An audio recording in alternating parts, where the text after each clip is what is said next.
All right, welcome to another episode of ET. Check out my dance movements, they're hypnotizing. I am Marcus, the grand finale, one half of the Kings of the Ropes, and I'm joined by not one, not two, but all three faces of Jemal. Hopefully, my neighbors don't realize how loud I was right there because I felt like I turned up because there's a reason to turn up for this day when we talk about our favorite top 100 matches. And I will personally say this to start off the rip, off the jump, and say this might be the greatest WWE match of all time. The greatest WWE match of all time? This might be. I don't know if it is, but it might be. Did I say it's my favorite? But it might be the greatest WWE match and story at all time. It's kind of up there. Like, yeah. when I think of the greatest WWE match of all time, I think of three matches. Three of them. This one that we're about to talk about, and we're going to go into full detail. Shawn Michaels, Bret Hart, WrestleMania 12. Iron Man match, WWE Championship. Shawn Michaels, Undertaker, WrestleMania 25. I was there. I watched it. I lived it. I've seen it. Nothing can beat it. Like, it's really tough. It'd be really tough, especially being there live. It's really tough. The top 25, but I'm going for a story standpoint of just if I wanted to show someone why I watch professional wrestling, it's because of this shit right here. This shit right here. This shit right here. This shit right here. And what I'm talking about is John Cena versus CM Punk from 2011, Money in the Bank, the main event heard around the world. The one where the biggest star of wrestling must defend the WWE Championship against a person whose contract is expiring, who had just a few weeks prior ran down the entire company and all the bosses, begging for ice cream bars. 10 high to then friend Cole Cabana, releasing the pipe bomb of CM Punk, who threatens to leave if he becomes the WWE champion. At the time, he was the leader of the Nexus as well. So that shit didn't matter. The whole point of all of this is that John Cena at this point of 2011, and we're in the dark ages of WWE, and I'll say, okay, this is the second dark age of WWE, okay? The first dark age was, 90...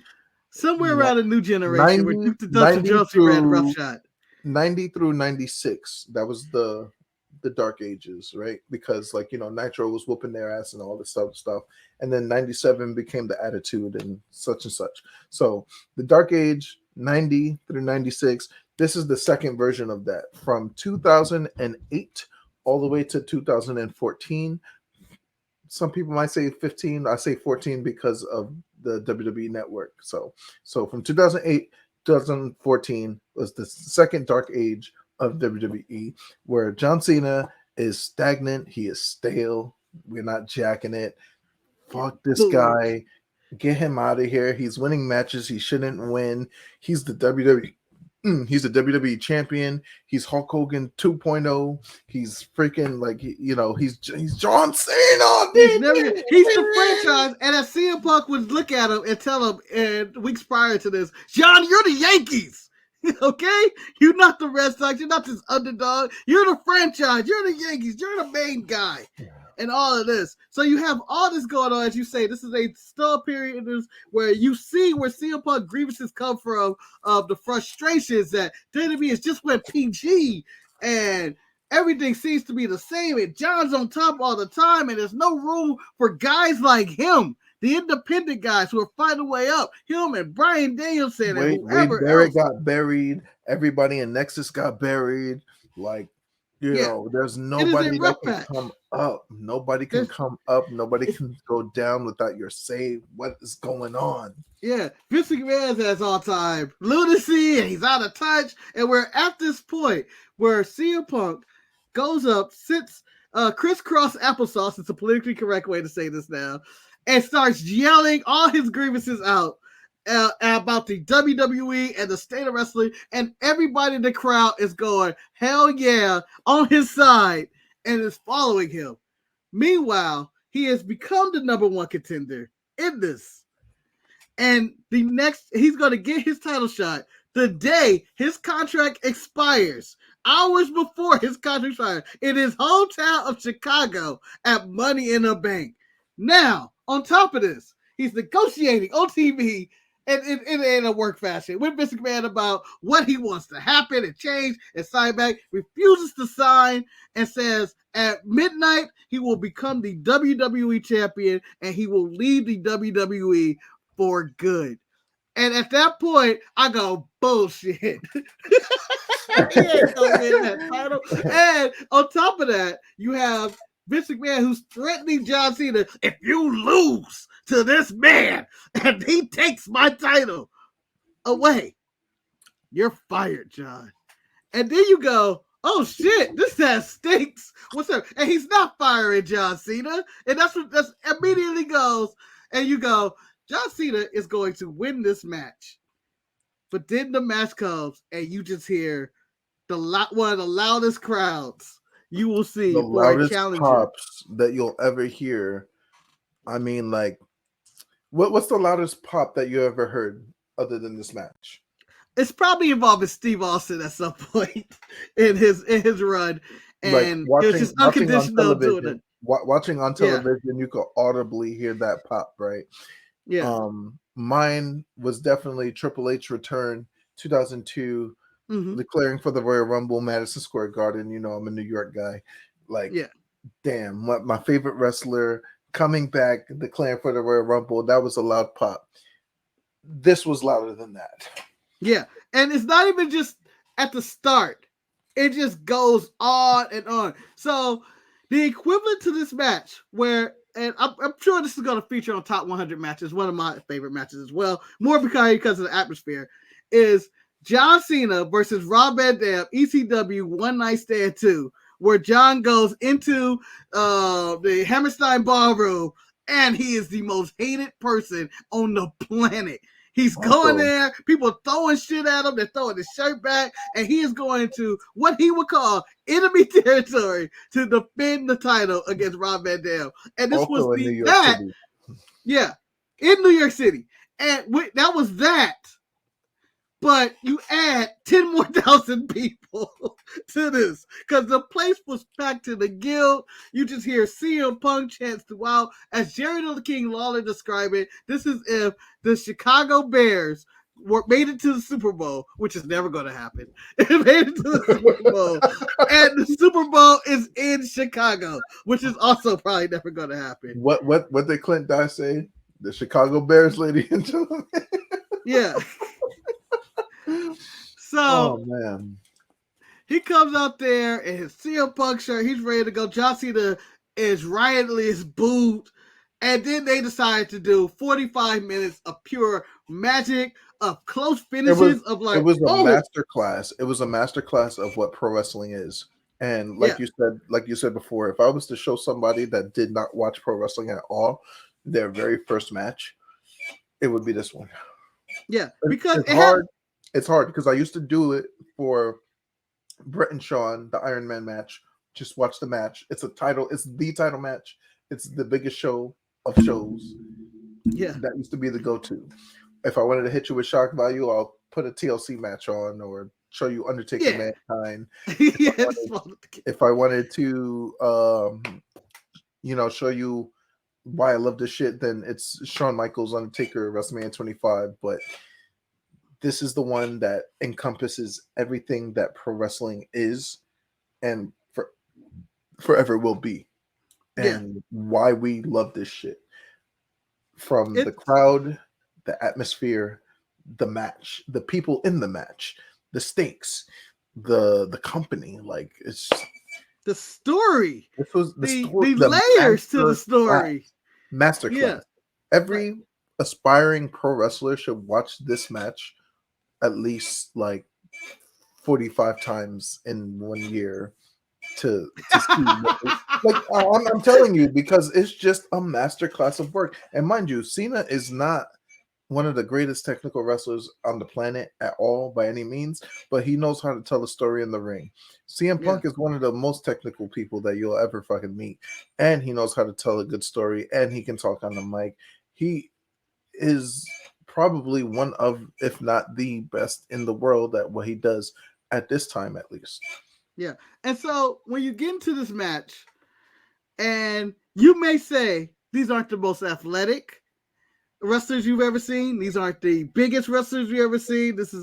But when they talk about how Vince McMahon says, you make the money with your face. If you watch the emotion in these guys' eyes, you believe the whole world is on their shoulders. You see John Cena's frustration and his seriousness in this. You see CM Punk playing to the crowd, having fun in his hometown, but also, fuck, I gotta win this. I can't believe it. Like, there's a moment when he hits the GTS and John Cena just falls out the ring and he's trying to get him back in, and you just see him like, oh my God, I should have did this, and he gets him back in, goes in for the 2 count, and it's so many near falls where you go, ooh, or when John Cena puts the STFU on him, and you think, oh shit, it's over. You couldn't tell who was gonna win at any given moment in time, even when like the moves that John Cena hit all 5 moves of Doom 5 different times. Like, how many 5 knuckles shuffles has he hit? How many STFs has he gotten in? And CM Punk got out of it. He hit an attitude adjustment from the top rope and still didn't get the job. He kicked out. It was just adrenaline. It was like, I don't believe it. He kicked out. Like, he kicked out. Oh my God.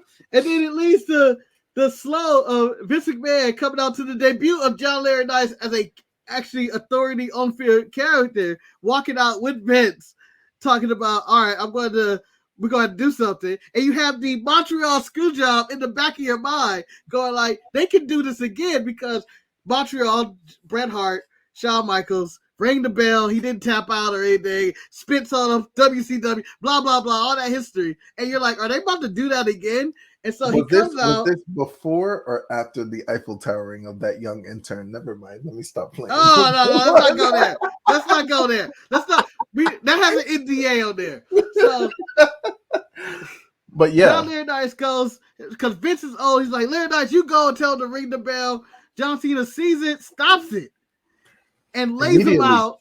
Yeah, lays him out, which eventually was the downfall of the situation because John had it actually under control, had to release his control because he wanted to win legit, and slid back in, got to go to sleep. CM Punk's wins, and we're still not over with the drama.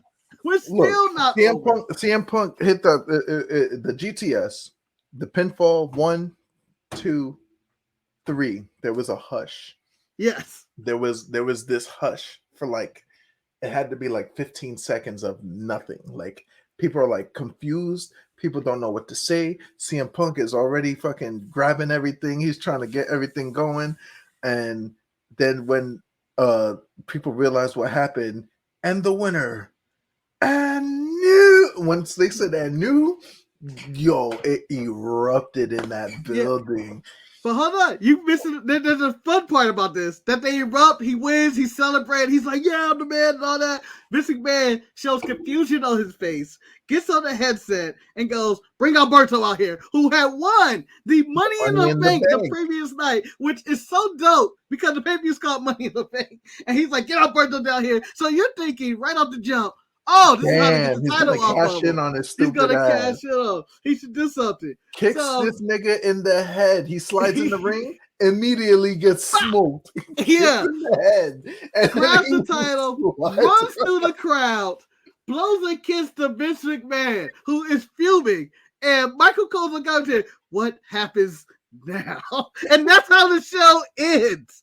And you just go, you just see CM Punk in the crowd with the belt, holding it high, in the Chicago faithful is just, oh my Lord, man. Like, drama. It was drama. It was a match. I wish I got to see this as it happened. Like, you saw it as it happened. Tell me that experience. I was in the military at the time. I was probably getting ready to go shoot some bad guys in Afghanistan or something. But like, what were you doing? So my experience in real time was I believe I had to work and I didn't watch it live as well. Like, I remember I had to work and I was like, well, it's going to be obvious. My mindset was already, Cena's not losing. They're not going to fire Cena. CM Punk's contract's up. They're going to let him go. That all seemed legit. It all adds up to nothing happening. To, hold on, either I checked my phone or I found out later in the night, CM Punk won the title. And I went, huh? And then you just hear all the radio, it was a fucking closet, this. And so I immediately, I think I went home and, I got it via other means because I believe this may have been before the WWE Network. Who knows? Yeah, I can't remember exactly. Yeah. Well before. Yeah. So I watched it and I went, holy shit, they pulled this shit off. And this is like the Monday, and all I'm waiting for, I gotta watch Raw. Gotta watch Raw this night. Gotta watch Raw.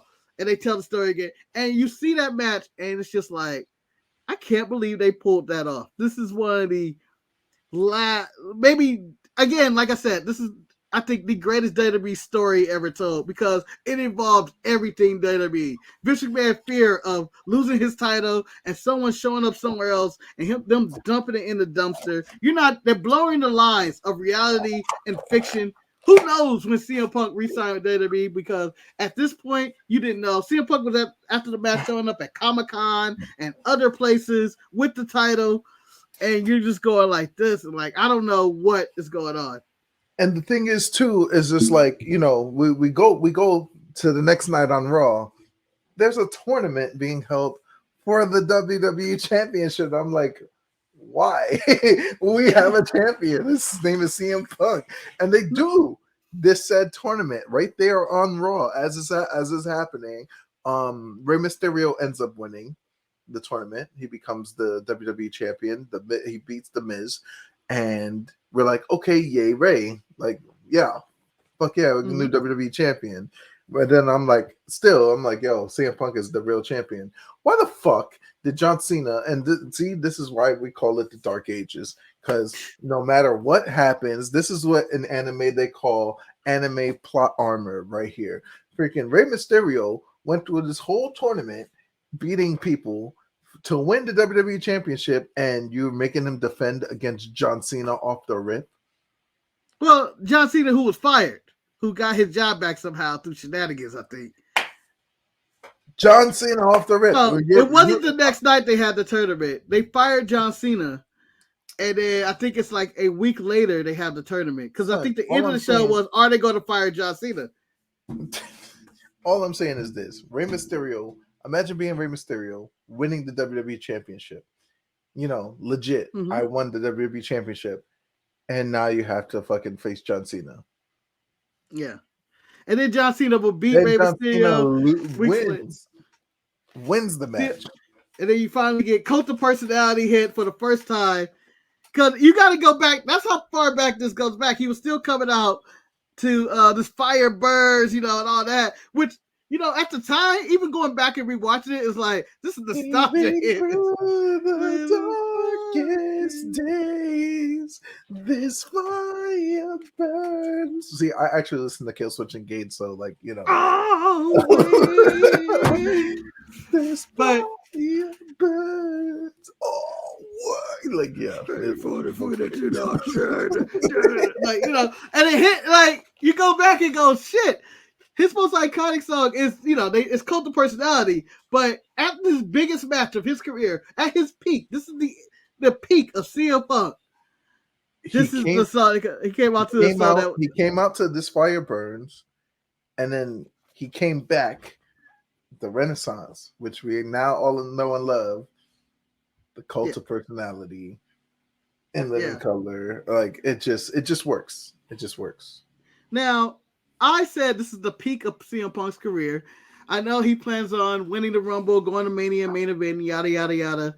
And do you consider this to be the biggest highlight in CM Punk's career? Like, he's had a lot of matches over the years, Ring of Honor and everything else, but I mean, even in AEW, like, there's some classics there. MJF versus CM Punk when he came out to his Ring of Honor AFI theme song back in, that was pretty amazing. Not so much his matches with Jon Moxley or anything like that, but his match with Hangman Adam Page was like say what you want. That was a great fucking match. They did the damn thing in that match. The matches that he could have had with certain people. I mean, him and Ricky Starks had a fucking banger. Yeah, he had a bunch of matches post this. But do you consider this to be his best match or best story ever in his career? I'm going to have to say yes. And only because this was the start of Summer of Punk. This was it. This was the Summer of Punk 2. You know, like this was it. He was this is what led him to, you know, the Box with God promo and all this other stuff like that. Yeah. You know, this was that run. This is the beginning of the that run. When he joins up with Heyman and everything else. We're about to go all full thing. There's some weirdness with Kevin Nash right after he comes back. You know, which is just there. To Triple H. He's yeah. It to me, this is why to this day I think people still chant the name CM Punk. Was this they remember the moment from this match and the pipe bomb and everything else. Now, he does have a post career, which is still going on today. He's returned to WWE after X amount of years, 10 years or whatever it's been. And he's had a whole AEW lifespan, which was like 1 minute. It felt like 30 seconds of just insanity of like, he's back.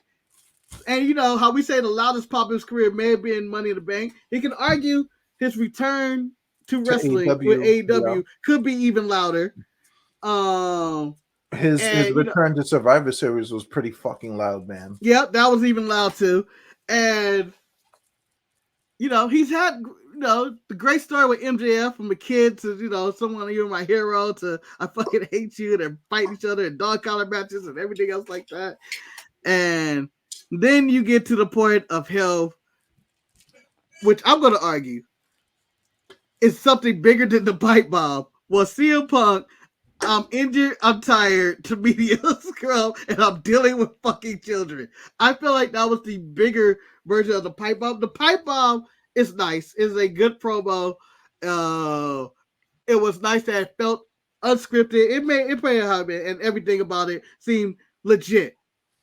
The media scrum was 100% legit and insanity, where I've seen it multiple times and I'm still going, what was going on today? He was talking his shit. He won the title and he was just talking his shit. Meanwhile, Big Boss right next to him, not saying a fucking word because he's scared for his fucking life. Well, that's next year. He's scared for his life. Right now, he's like, if this man go off. Let him cook. Yeah, you let the wrong nigga cook. Yeah. So, what is your stance with CM Punk? Is he worth all the drama or trouble? Like, you have him, his Ring of Honor days where he signs with WWE, and all that. You have his WWE days where he's, fighting his way up, gets to the top, but hates everything about this company and everything that he's doing, and he just leaves and walks out. His AEW run, do you think CM Punk is worth all the quote-unquote troubles of the backstage drama of what he brings? I'm going to say this, and the CM Punk is worth the money that he is being given for professional wrestling. That's it. If he's doing movies and shit, no. If he's doing MMA shit, absolutely not. You know what I'm saying? Like, duck. If you're talking about professional wrestling, if you're talking about the parameters of the squared circle, CM Punk is worth every dime, every penny, every headache, he draws. He has this natural charisma about him that brings people to want to know what's going to happen next, regardless of whatever he's doing. He just showed up at Survivor Series and 8 people was just like, oh, what the fuck? Or, oh, I'm glad to see him. Or like, different react. He brings out different reactions for different reasons for different people. And that's what you want. If every superstar, if every pro wrestler that calls himself a pro wrestler could do exactly what CM Punk could do off of just showing up, didn't do anything, didn't say a word, didn't do any, like, just showing up can invoke that much emotion out of somebody else, then he's worth every fucking penny. It was worth every Yeah, headache. He's I'm worth gonna every agree. fucking thing that a company can use, because emotion is what draws this business. Emotion is what draws those wrestlers to get in the ring every night. They feed off of our emotions. And if he could just do that by walking in the room without picking up a microphone, without fucking tossing one punch or whatever the hell, that's a Yeah, draw. I know we just here and praise this and didn't talk about many spots, but you can talk about any spot in the match or whatever, and it's just like you fail to compare it to just getting the emotion that was in that room at that Watch time the to be damn match. there. Go ahead Yeah. and watch the damn match.